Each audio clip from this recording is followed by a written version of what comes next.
Hebrew Bible, 5 books of Moses. Genesis, chapter 31. And he heard the words of Laban's son, saying, Jacob has taken everything of our fathers, and from what belonged to our father he has made all this wealth. And Jacob saw Laban's face, and look, it was not disposed toward him as in time past. And the Lord said to Jacob, Return to the land of your fathers and to your birthplace. Now will be with you. And Jacob sent and called Rachel and Leah out to the field, to his flocks. And he said to them, I see your father's face, that it is not disposed toward me as in time past, but the God of my father has been with me. And you know that with all my strength I have served your father. Your father has tricked me and has switched my wages 10 times over. Yet God has not let him do me harm. If those, he said, the spotted ones will be your wages, all the flocks bore spotted ones. And if he said, the brindled ones will be your wages, all the flocks bore brindled ones. And God has reclaimed your father's livestock and given it to me. And so at the time when the flocks were in heat, I raised my eyes and saw in a dream, and look, the rams mounting the flocks were brindled, spotted, and speckled. And God's messenger said to me in the dream, Jacob. And I said, Here I am. And he said, Raise your eyes, pray, and see. All the rams mounting the flocks are spotted, brindled, and speckled, for I have seen all that Laban has been doing to you. I am the God who appeared to you at Bethel, where you anointed a pillar and made me a vow. Now rise, leave this land, and return to the land of your birthplace. And Rachel and Leah answered, and they said to him, Do we still have any share in the inheritance of our father's house? Why, we have been counted by him as strangers, for he has sold us, and he has wholly consumed our money. For whatever wealth God has reclaimed for our fathers is ours and our children's. So whatever God has said to you, do. Jacob rose and bore off his children and his wives on the camels, and he drove all his livestock and all his substance that he had acquired, his property and livestock that he had acquired in Padan Aram, to go to Isaac his father in the land of Canaan. And Laban had gone to shear his flocks, and Rachel stole the household gods that were her father's. And Jacob deceived Laban the Aramean in not telling him he was fleeing. And he fled, he and all that was his, and he rose and he crossed the Euphrates and set his face toward the high country of Gilead. And it was told that Laban on the 3rd day Jacob had fled. And he took his kinsman with him and pursued him a 7 days' journey and overtook him in the high country of Gilead. And God came to Laban the Aramean in a night dream and said to him, Watch yourself, let you speak to Jacob, either good or evil. And Laban caught up with Jacob, and Jacob had pitched his tent on the height, and Laban had pitched with his kinsman in the high country of Gilead. And Laban said to Jacob, What have you done, deceiving me, and driving my daughters like captives of the sword? Why did you flee in stealth and deceive me, and not tell me? I would have sent you off with festive songs, with timbrel and lyre. And you did not let me kiss my sons and my daughters. Oh, you have played the fool. My hands has the might to do you harm. But the God of your father said to me last night, Watch yourself, lest you speak to Jacob, either good or evil. And so you had to go because you longed so much for your father's house. But why did you steal my goods, my gods? And Jacob answered and said to Laban, For I was afraid, for I thought you would rob me of your daughters. With whomever you find your gods, that person shall not live. Before our kinsmen, make recognition of what is yours with me, and take it. But Jacob did not know Rachel had stolen them. And Laban came into Jacob's tent, and into Leah's tent, and into the tent of the two slave girls, and he found nothing. And he came out of Leah's tent and went into Rachel's tent. And Rachel had taken the household gods and put them in the camel cushion and sat on them. And Laban rummaged through the whole tent and found nothing. And she said to her father, "Let not my lord be incensed that I am unable to rise before you, for the way of women is upon me." And he searched, and he did not find the household gods. And Jacob was incensed and voiced his grievance to Laban. And Jacob spoke out and said to Laban, "What is my crime? What is my guilt, that you should race after me? Though you rummage through all my things, why, what have you found of all your household things?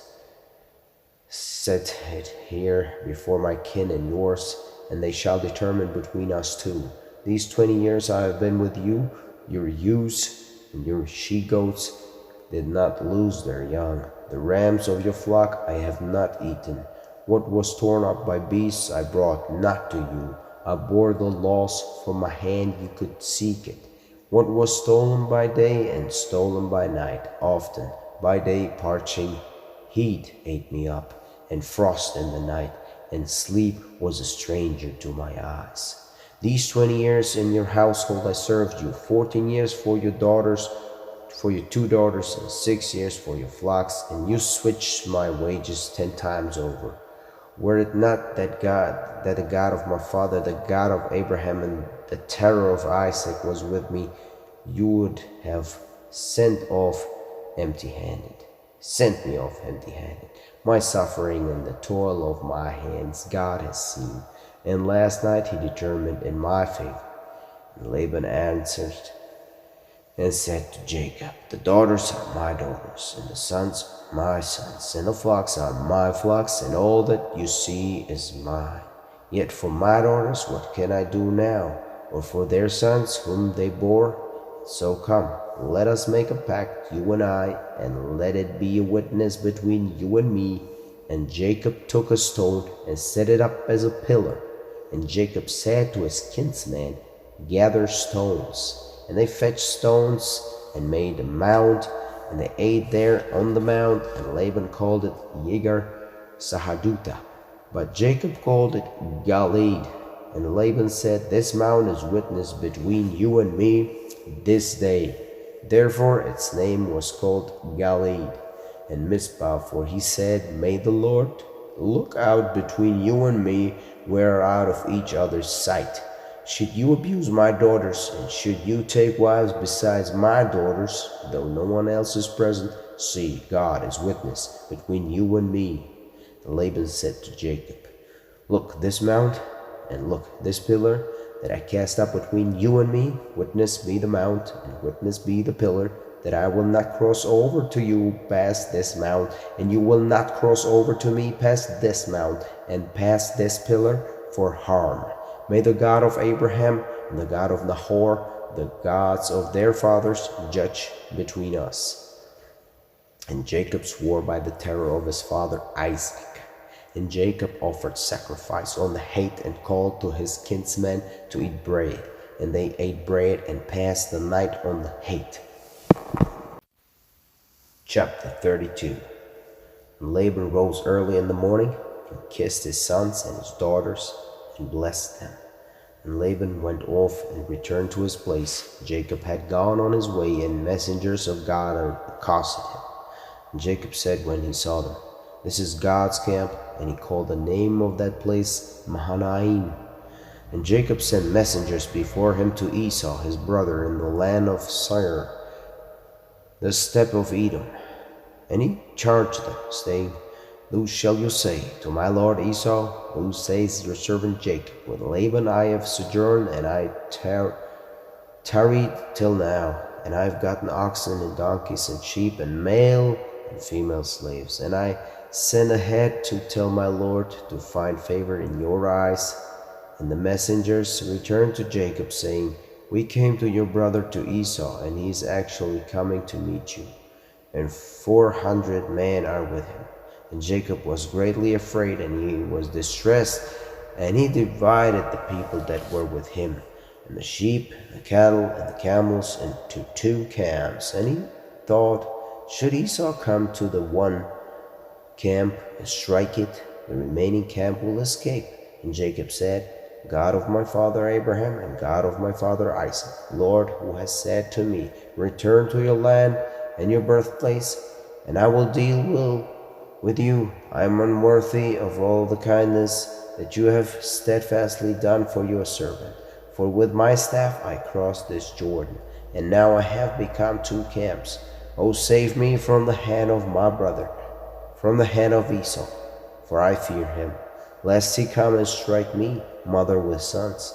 And you yourself said, I will surely deal well with you, and I will set your seed like the sand of the sea, multitudinous beyond all count. And he passed that same night there, and he took from what he had in hand a tribute to Esau his brother, 200 she-goats and 20 he-goats, 200 ewes and 20 rams, 30 milk camels with their young, 40 cows and 10 bulls, 20 she-asses and 10 he-asses. And he put them in the hands of his servants, each herd by itself. And he said to his servants, pass on before me, and put distance between one herd and the next. And he charged the first one, saying, when Esau my brother meets you and asks you, saying, whose man are you?